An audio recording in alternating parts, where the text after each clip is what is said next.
How to write a freediving training program in 2 minutes. Coming up.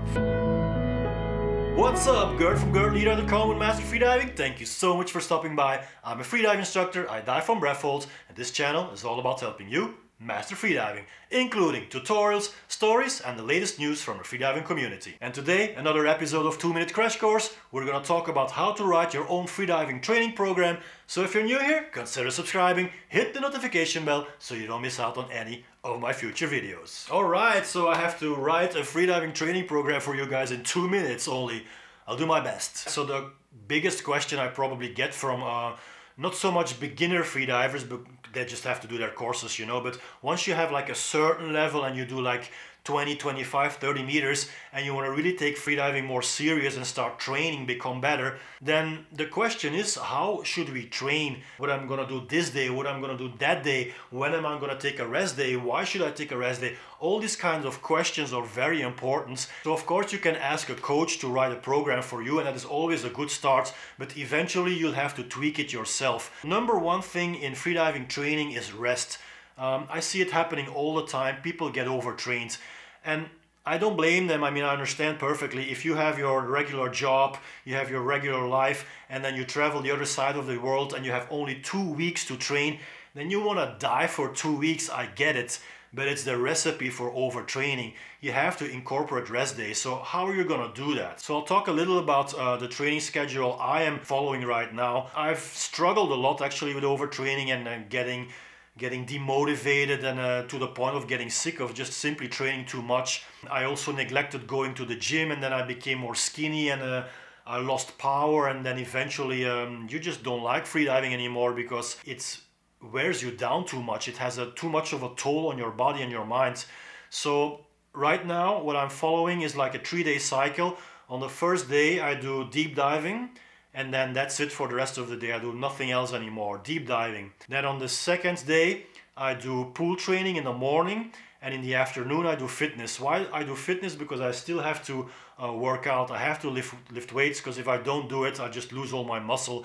And that's the beginning of the end of motivation and of high performance. So I have to go to the gym. Now I cannot go to the gym on a deep day. It's just too exhausting. I cannot do deep diving and then later that day go to the gym. I mean, I can do it of course, but the next day I will most likely regret it. Pool training is maybe a little less exhausting than deep diving because you don't have the depth aspect. You don't have all these free radicals that build up from diving deeper. So what works for me is of course individual, is first day deep diving, second day pool plus gym, and third day rest. And on a rest day I absolutely don't do a goddamn thing. So what are the general principles of writing a training program? Let's say you have 2 months to lead up to your best performance. So in the beginning of your training period, you're going to focus on volume. By the end, more towards your last day or your competition, your peak performance, you're going to focus more on intensity. Now, what is volume and what is intensity? Volume is the number of dives you do. It means not maximum dives, but sub-maximal dives, or even 50% dives, or even shallow dives. Many dives. The more volume you have, the more you will work on your technique, the more you will work on your equalization. It's simply an opportunity to work on everything, more volume. Now, as you proceed, let's say somewhere in the middle of those 2 months, you're going to decrease a bit the volume and level up the intensity. So you're going to start doing deeper dives, but less dives. I mean, you can't do a lot of deep dives. It's simply impossible. Your maximum dive probably you can do only once. I mean, especially when you dive above 60, I would recommend doing only one dive, 60, and nothing more than that. So you have to find a way to mold all of this into a training program. Now, a training program does not have to be something rigid.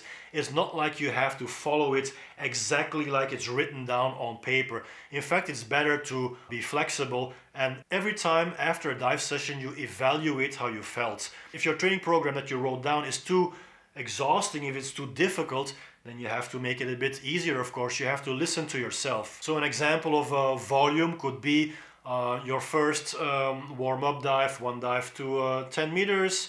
Your second warm-up might be one dive to 20 meters. and then you might do another one to 25 meters, which is not concerned warm up anymore, and then you might do a couple of 30-meter dives. If that would be your level, then this would be a higher volume training session. A low volume training session and higher intensity would be one warm up to 15, another one maybe to 25, and then you would immediately go for your deepest dive. Let's say at that point you're already better, you're diving deeper than 30, so maybe your PB at that moment is, let's say, 37, then that's the moment you would go for your 37-meter dive, and that's it. Finish. Guys, if you have any questions about writing your own freediving training program, then let me know in the comments. And if you want to know more about mastering freediving, then hit the round subscribe button here. And here I have the full list, the full playlist of the 2-minute crash course. So go ahead and click on that. That's it, guys. See you next time. Peace.